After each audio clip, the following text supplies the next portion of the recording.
Hello all, hope you are doing well in this quarantine time. I'm Naha Osama, will be with you today in the Parathyroid Gland. So let's start.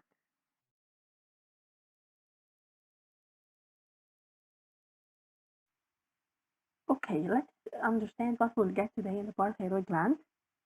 First of all, we need to understand the importance of the parathyroid gland, that when a surgeon is doing an operation removing the thyroid gland for any reason, he keeps highly keen, he is so keen to not remove the parathyroid. There are four small glands attached to the thyroid gland from the behind.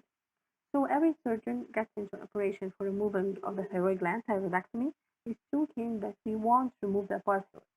And that's obviously because it's very important and we really face much difficulties um, for us to cover the patient from the hazards of the parathyroid gland. So for today, we'll understand the hormones that secreted by the parathyroid gland, the importance of those hormones, and any abnormalities in the secretions of the parathyroid, whether hyper or hypo. Okay, the parathyroid gland gets to secreting the parathyroid hormone.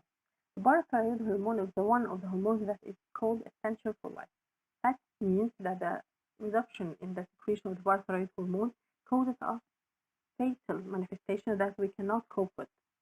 The most important role of the parathyroid hormone is the calcium homeostasis.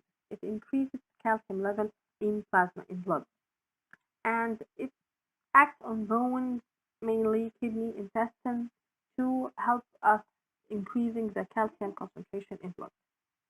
Meanwhile, it decreases the phosphate concentration. You will know later on that there's a relation between calcium and phosphate. They are keeping that increases, that decreases to keep it in a ratio that will, when increased calcium, I tend to decrease phosphate. I cannot have increasing calcium and increased phosphate at the same time. Any time I increase calcium, automatically I decrease phosphate to keep the ratio between the calcium and phosphate in blood within normal. The complete absence of the parathyroid hormone leads to a so-called hypocalcemia, decrease in the calcium level in blood. Calcium is essential for normal contraction of the muscles. And as we got in local coordination, that calcium is essential for contraction and relaxation of the muscles. So at any time there is decrease in the calcium level, I will have a spasm in the muscles. I cannot, if I did contraction normally, I cannot easily do relaxation. And that's what's called a spasm. A spasm in any muscle is somehow I can cope with, but the spasm in the respiratory muscles I cannot cope with and it can may lead to death. And that's when the respiratory muscles contract, the intercostal muscles in the chest contract and cannot relax. And that's when I'll have a respiratory spasm, muscle spasm, and that may lead to death if I not deal with it soon. In order to understand the effect of the parathyroid hormone on bones, we need to know the types of bones. We've got two major types, osteoclast and osteoclast. Osteoclast forms bone building, and osteoclast class it destroys the bone. Class forming, class destroying. Osteocyte is the bone cell that we tend to build the bone, the retired osteoclast. Okay, how does the parathyroid hormone act on bones? First of all, it induces the calcium efflux into the plasma from the calcium pool in the bones. Let's understand that the parathyroid hormone increases calcium level in plasma. So when the calcium level in plasma is decreased, the parathyroid hormone goes quickly to the bone, asking for the pool of calcium inside the bone, and then it gets the calcium out from the pool in the bones back to the plasma in order to elevate the calcium level in plasma. Still, we are highly concerned with the calcium level in plasma. Okay. Secondly, I can stimulate somehow bone dissolution, like bone destroying a little bit. It promotes a slow transfer from the plasma into plasma of both calcium and phosphorus from the bone. Again, we are speaking about the calcium homeostasis or the calcium level in blood plasma. So that's when it decreases, the parathyroid hormone goes quickly to the source of calcium, mainly the bone, and gets some calcium out of the bone. We want less to destroying the bone totally, no, it's not like this. We just have some calcium from the bone stored in the bone. I'm not tending to let the bone very, very weak that it may be destroyed or fractured easily. Okay, let's continue the mechanism of action on bones. So the parathyroid increases the permeability of osteocytes, like small retarded osteoblasts and the osteoblasts to calcium in the bone fluid. This causes increased calcium entrance to these cells. The osteoblasts then pump calcium into the extracellular fluid, and then the whole action is highly stimulated by 1,25-dihydroxycholecalciferol, which is activated by the action of parathyroid hormone nicotine. Okay, what's this 1,25-dihydroxycholecalciferol? When the level of calcium is stable in plasma and there's no intentions at all to move calcium out from the stores to elevate the calcium level in blood, the parathyroid hormone, with the help of the vitamin D, 125 dihydroxycholecalciferol, is a stage of vitamin D formation, acts for doing or giving the calcium back to the osteoblast and osteocytes. But without the vitamin D availability, and if the calcium level in plasma is minimal or decreased, the parathyroid hormone won't get the calcium back into the bone. It will remove the calcium out of the bone. That's to say, for normal bone formation, we need to have normal calcium level in the blood, vitamin D availability, and by this, the parathyroid hormone number 3 will help for the bone formation.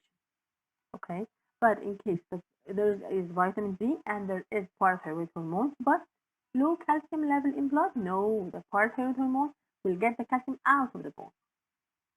Okay, dear all, at any time we are thinking about calcium homeostasis or regulating the level of calcium in blood, there are 3 places where calcium is available.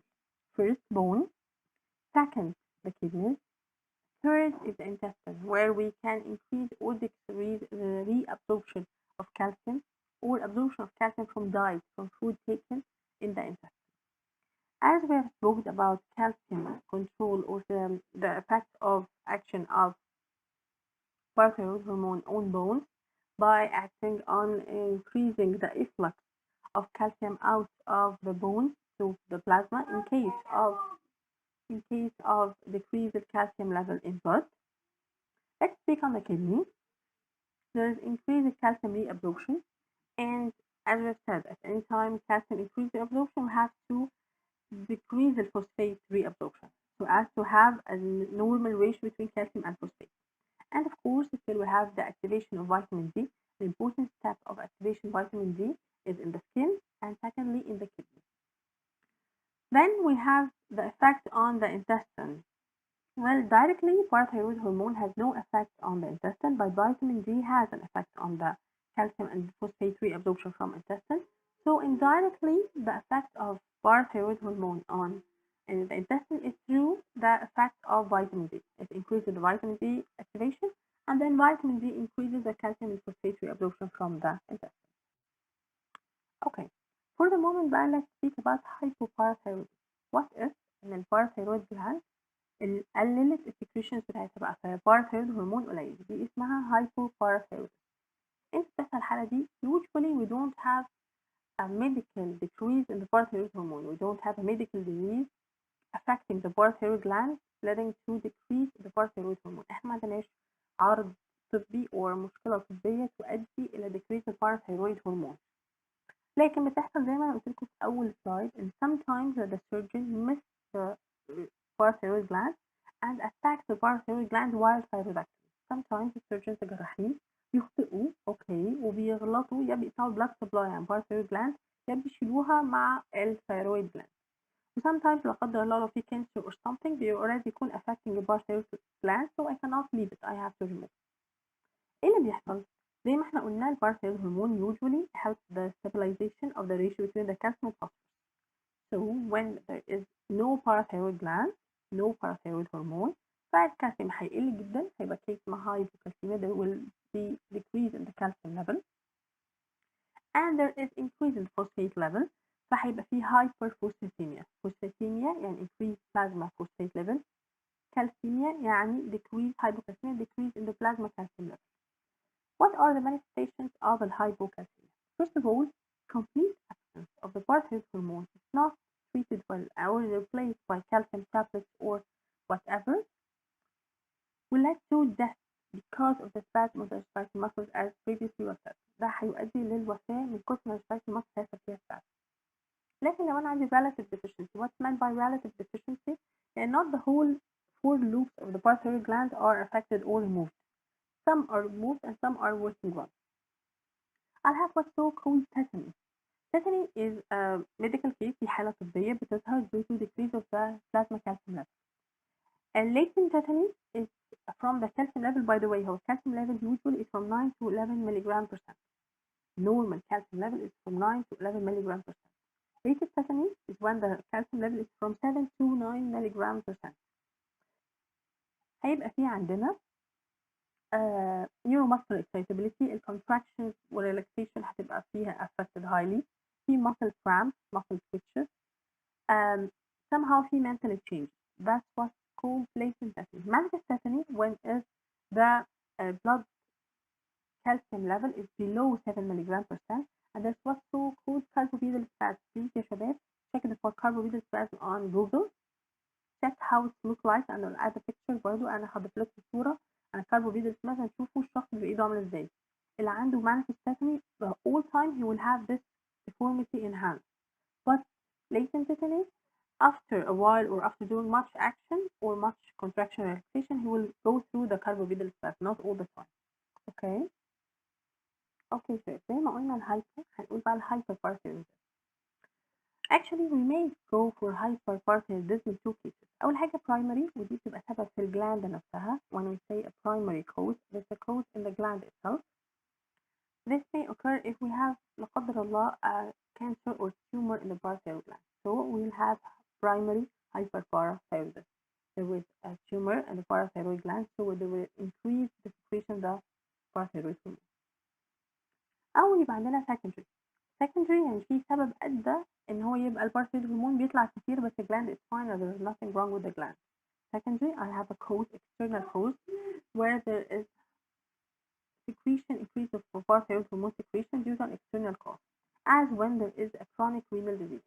I have problems in the kidneys for a long time, chronic renal disease. أنا عندي مشاكل في الكلى بقالي فترة طويلة جدا مش بعالجها، فالكلى مش عارفة تتخلص كفاية من الفوسفات، فبيحصل عندي فوسفات ريتنشن. وفي نفس الوقت عشان انا مش عندي كلى تعبانه فما عنديش اكتيفيشن فيتامين دي كويس، عندي ديكريز في ال 125 داي هيدروكسيكوليك اسيترول. الحالتين دول هيؤدوا ان الكالسيوم يبقى قليل، فوسفات عالي فالكالسيوم قليل، ما عنديش فيتامين دي يجيب لي كالسيوم كويس، سو انا اوفر اول الكالسيوم بتاعي قليل. الكالسيوم قليل هيعمل ستيميوليشن البارثيرويد هرمون انه يطلع ويعمل طول الوقت البارثيرويد هرمون بتشتغل كتير فيحصل فيها هايبرتروفي. At the end بيبقى عندي secondary hyperparathyroidism. Again أنا عندي problem in the kidneys for a long time not treated. This kidney problem leads to retention of phosphate. I cannot secrete phosphate well, so it's kept in the body, in the plasma. And also I cannot activate the vitamin D, so I have decreased 125 dihydroxycholic acid. Both will lead to decrease the calcium level, and that's when I'll have increased parathyroid hormone secretion. At any time calcium hormone decreases in blood, parathyroid hormone got increased so as to overcome the decreased calcium level. And then I have hypertrophy, increasing the size of the parathyroid gland as it's working more and more, and that's when I'll have a secondary hyperparathyroidism. Again, the primary is a cause in the gland itself. Secondary is increased size and secretion in response to external conditions out of the gland. Primary, tumor in the gland. Secondary, problem in the kidneys. As to increased phosphate level, no vitamin D, leads to calcium level in blood decrease, and that's when parathyroid hormone increases manifestly. We have an important topic called calcium homeostasis. What's calcium homeostasis? This is how our body keeps calcium level within normal, and that normal calcium level is from 9 to 11 milligrams per cent. 3 hormones are minded with the calcium homeostasis. First is the parathyroid hormone. Second is the vitamin D. Third is the calcium lowering hormone. Only one is that intense or lets to decrease the calcium level in blood. Actually speaking, the three hormones keep the calcium level within normal. At any time it increase the calcium level, calcitonin works to decrease. In lifetime, if the calcium plasma level decreases, the parathyroid hormone acts to increase. فيا شباب الكالسيوم هوميوستاسيس عشان يشتغل حلو، parathyroid هرمون والكالسيتونين والفيتامين دي الثلاثة لازم يكونوا within normal. والله لقوا الكالسيوم ليفل في البلاد قل قوي، الباراثايرويد هرمون هيشتغل كتير. لا ده الكالسيوم ليفل عالي قوي، ده احنا معديين ال 11 و11 وشويه او 10 و8، لا الكالسيتونين يطلع يشتغل عشان يقلل الليفل بتاعه شويه. فيتامين دي طبعا زي ما احنا عارفين فيتامين دي the sources is from the skin. فيتامين دي an important step in the vitamin D activation is the sunlight through skin. الدايت طبعا احنا كلها فيها الفيتامين دي but somehow inactive، لازم يحصل له activation في الليفر والكدني. فيتامين دي اللي بيوصل لنا is inactive it has to be activated in the liver and kidney. بيعمل ايه الفيتامين دي؟ الاكشن بتاعته ان هو طبعا بيزود الريابزوربشن بتاع الكالسيوم from intestine، وبيسهل الريابزوربشن بتاعه in kidney، وبيخرج الكالسيوم والفوسفورس from the bones. نتكلم شوية يا شباب على الكالسيتونين. الكالسيتونين هو كالسيوم lowering هرمون، ده بيخرج من سي سيلز موجودة في الثايرويد جلاند. ازاي بيشتغل؟ هو بيخلي كل حاجة في مكانها، يعني لو في كالسيوم جوه البون بيخليه مكانه ما يطلعش أبدا بره، مش عايزه يشتغل أبدا ويخرج بره البلازما. هو دايما زي ما احنا قلنا بنمايند الكالسيوم ليفل through plasma increase or decrease in plasma. وتاني حاجة هو مش بيحاول ان هو يزود الاوستيوكلاست اكتيفيتي، عشان الاوستيوكلاست لو اشتغلت كتير قوي بيطلع الكالسيوم فروم البول بتاعها او فروم البول وبيخرجه بره، فده اجينست الايم بتاع الكالسيتون ان هو يخلي البلازما كالسيوم ليفل واطي. سو الكالسيتون بيبقى كل تركيزه على البون ان انا مش عايز الاوستيوكلاست تشتغل ابدا، inhibit the activity of osteoclast so as not to increase the plasma calcium level. بصوا يا شباب at the end انا بس عايزاكم تعرفوا ان البون فورميشن والكالسيوم ريجوليشن مش بس هما ثلاث هرمون دول، الباراثايرويد هرمون، فيتامين دي، كالسيتونين.